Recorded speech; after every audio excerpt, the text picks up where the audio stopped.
It's Radio Saorsa. We've got great news. A second independence referendum is on the way. Well, that's the news according to a couple of blogs which are fairly onside with the Scottish National Party. And obviously I don't think that they are wrong. Another independence referendum is coming. That much is for certain. The British government simply cannot withhold another referendum indefinitely. So what the question is then is, when will we have this referendum? Twitter followers have noticed I have made it something of a mission of late to harass the SNP over the timing of this referendum.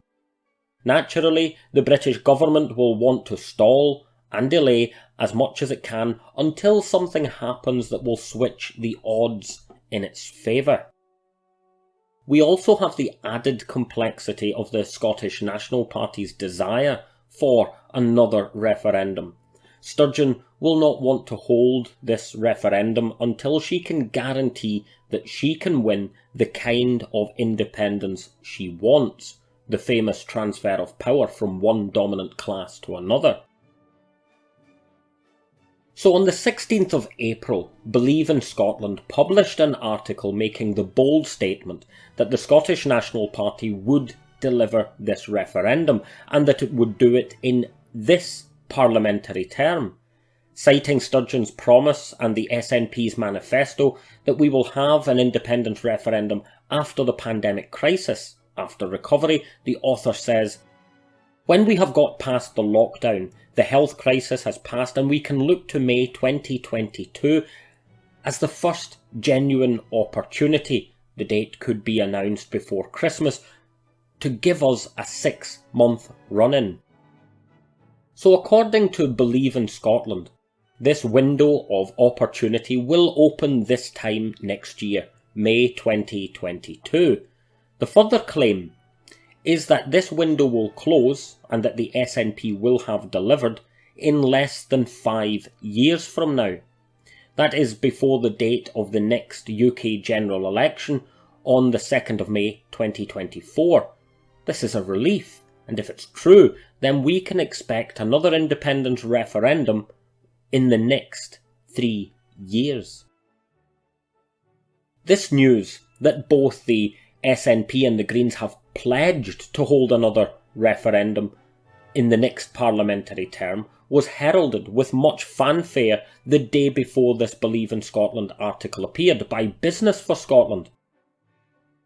But a closer look at the Business for Scotland banner would indicate that Business for Scotland and Believe in Scotland are in effect the same thing. Right, so we have to take a closer look at this, at what the SNP has actually promised and how exactly it has worded that promise, because let's face it, doublespeak has proven to be a favourite tool of Sturgeon's in recent years. We have to get into the SNP's election manifesto. Now, Roddy McLeod freely admits, like a great many others, that he doesn't read political manifestos. And this is true. Most folk are content to listen to the sound bites on the television and on the doorsteps, skim over the headers in the pamphlets, and from this allow some sort of truth to be manufactured in their heads. But I like to be a little different. I read these manifestos. And yes, Roddy, if you're listening, that was a wee flex. It's on page 12 of the SNP's 2021 manifesto that we find this promise. And it's in hedged language. In fact, the language is pretty Byzantine. Let me quote. "We want to give people in Scotland the right to choose their own future through an independence referendum. We propose that a referendum should be held once the COVID crisis has passed, but in good time to decide that we want to equip our Parliament with the powers it needs to drive our long-term recovery from COVID. In terms of timing, the operative terms here then are COVID crisis and recovery.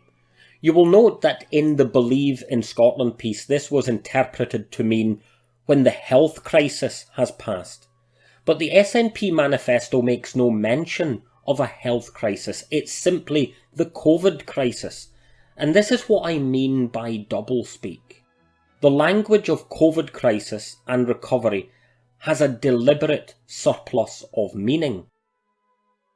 It can mean when the global health emergency is over, but it can also mean something else. Both crisis and recovery are economic terms, and both of these are being readily applied around the world in the economic discussion about the impact and recovery from COVID-19.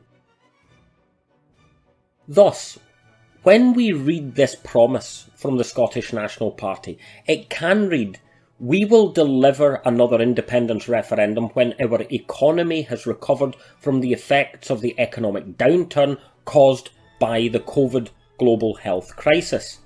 And actually, I'm pretty sure that's what it means. What kind of timescale are we talking about then? Well, we're talking about a significantly longer timescale. Bloomberg makes a clear distinction between the health emergency that is the COVID-19 pandemic, the economic crisis it has caused, and the long-term economic recovery ahead of us. In their article, Enda Curran and Simon Kennedy are quite clear in their analysis that the downturn last year was the biggest since the Great Depression, and that recovery will be a protracted process. To quote, "It's very easy after a grueling year or more to feel really relieved that things are back on track," said Valory Arthi of the University of California, Irvine, who has examined the long-term health and economic hit from past crises.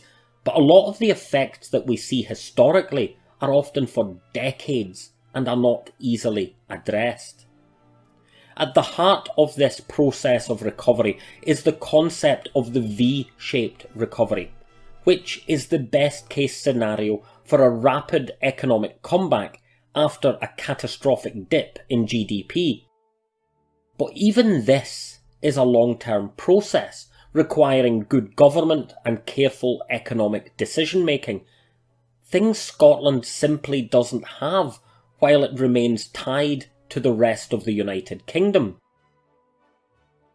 In sum then, this optimism from some regarding the timescale of another independence referendum linked to one very optimistic reading of the SNP manifesto promise just doesn't stand up too much scrutiny. The doublespeak of the Scottish National Party has afforded Nicola Sturgeon a considerable window for delivering another independence referendum, and this is one, so long as it is tied to recovery, that is measured in decades, not in months and not in years. Thanks for listening. Remember to like and subscribe, and if you want to stay up to date with what is happening, hit the bell button. See you next time.